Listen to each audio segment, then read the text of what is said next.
don't know if you remember at school, you actually learned about this thing, and it was called the Industrial Revolution. It was a very, very simple thing. It was the idea that from about 1750 to 1800, there was mechanical production, and all of these cool innovations led people to leave farms and to go into towns and to make stuff. And this was a major, major disruption. For the first time, we joined together and we made things for mass consumption. Now, that's what I learned about at school.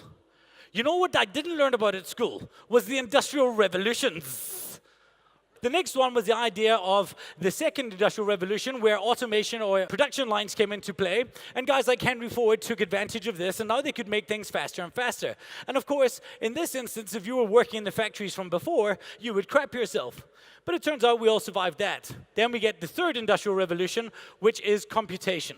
So now we have computers. We have all of these things that can process, and they can do the jobs that humans did before.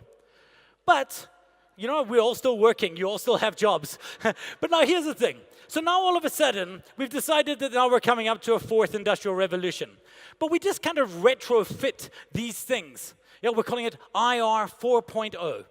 And I don't think that this fourth Industrial Revolution is actually going to fall into a category like we've placed it here.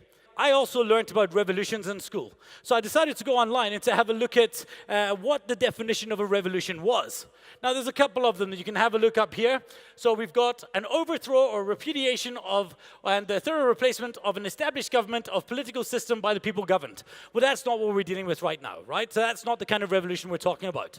Then we have the next one, sociology, a radical and pervasive change in society and the social structure. Nope, that's not us either. But then we have this one, a sudden, complete or marked change in something. That's the kind of revolution we're discussing with the Industrial Revolution. A sudden, complete, and marked change in something. A thing changed. This is where I want to call bullshit, because there is no sudden event.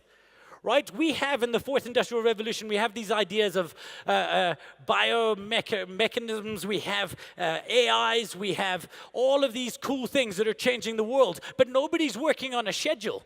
It's not like the AI guy sitting at his office and he's going to the biotech guys and say, hey, Mike, how are you for Thursday's launch? No, shit's just changing. And as soon as one thing changes, that opens up, there's a thing called infrastructure inversion. It opens up the possibility for a new set of change to happen. Right? We're not going to just be changing things at one set of time. From now on, things are just going to constantly change. Somebody's going to create an innovation that's going to allow something else to happen, that's going to allow something else to happen. Now, we've made the mistake of retrofitting concepts before, right? And I hear it all the time. When we talk about generation theory. This is insane that we keep on justifying this idea that someone is a millennial and they're different. You know why they're different? Because they're younger than you and you forgot what it was like to be young. You know who's a millennial? My father is a millennial. My dad cannot be at a dinner party without checking his Facebook. My dad says that he can't read long books anymore because his attention span has shortened. Why? Because of Facebook and social media and all of these things. We've all become millennials because we all live in a world of computation, and it turns out we're adaptable. We actually can change. That's why you're here. You're here in the room to adapt. We need to understand that people are no longer falling into your buckets and categories. And the more you create these buckets and categories for them, the more damage you're doing to your businesses. Because we're individuals. We live in a phase, in a stage of hyper-individualization. And that's exactly the same as the fourth Industrial Revolution. Nothing is happening on an event anymore. The only time we're going to have an event about disruption, again, is this one.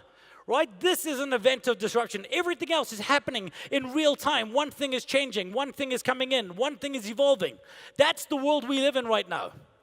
The people who are waiting for the fourth Industrial Revolution are like frogs waiting for the water to boil. There's not going to be a revolution. Welcome to the age of industrial evolution.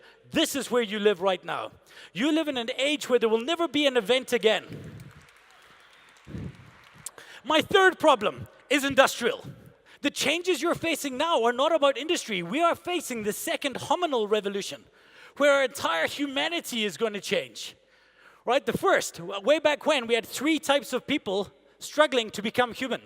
We had the archaics, we had the Cro-Magnon, and we had the Neanderthals. And these people, for like a million years, they had a tool, and it was a hand axe. And they weren't able to change it. Why? Because they didn't have an interface. The interface they needed to evolve, to change the tools they used, was called language. But we hadn't figured out how to communicate with each other. Our communication was too low resolution.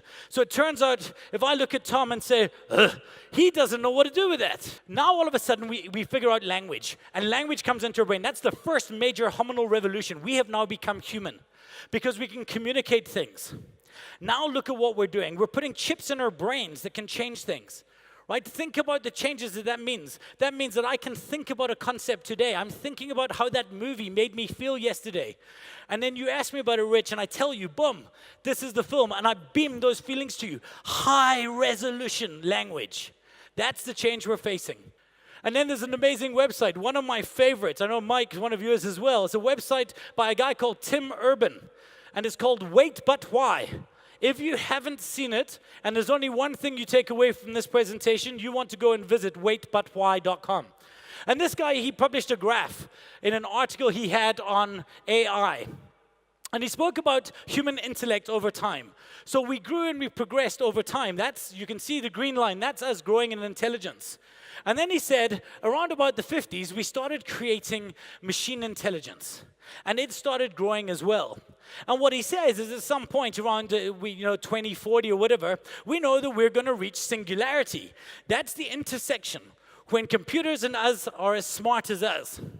But what he says is, hold on a second. Once they're making themselves smarter, they're just going to carry on making themselves smarter and smarter. And he says the singularity is not the end of something. It's just a brief millisecond moment in time when computers are as smart as us. 1 second later, and they're twice as smart as us. And that's the change we're facing. We are creating what he refers to as artificial superintelligence, an intelligence that we cannot understand. Should we be afraid? Is this something that we should be afraid of? Well, maybe. But it's the same way that if we went back to the first industrial revolution, those people working in the fields back then, to them it must have seemed like an apocalypse. It must have seemed like the end of something. But it wasn't. It was just the end of the thing that they knew before. Right? Because not one single one of those guys was sitting in the field cutting hay, and then the machines came and they're like, shit, what am I going to do? And then the friend turned around to him and said, you could go into social media consulting.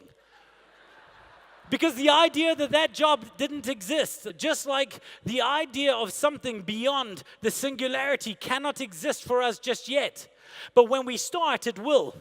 We will figure out how to survive outside the water that is the world we live in today. Because one of the things that excites me is maybe we won't be able to work in the same way because all the jobs are gone. But maybe jobs won't matter.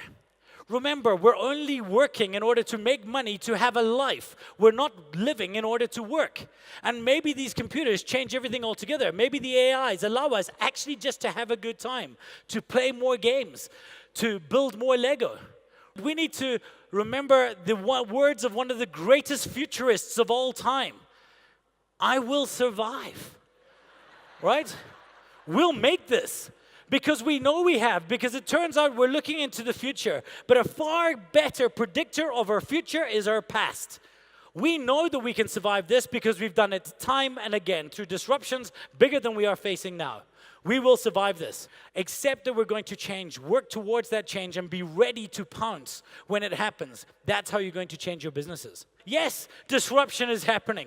And yes, we need to be aware of all of these things. We need to know that there's problems faced with AI, and it will change the way we work, and all of these things.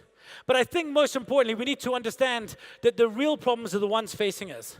You know, it amazes me that we still do not give salespeople the respect they deserve. We still put them up there. There's no degree a salesman can get. And yet, they're the one group of people that have survived every one of these revolutions we have seen. Because people will still always want to buy something from someone at some point in time. I think everybody in this room needs to be aware of the acorn. Because the acorn is real. But I think, more importantly, you need to beware of the fox. Ladies and gentlemen, thank you very much.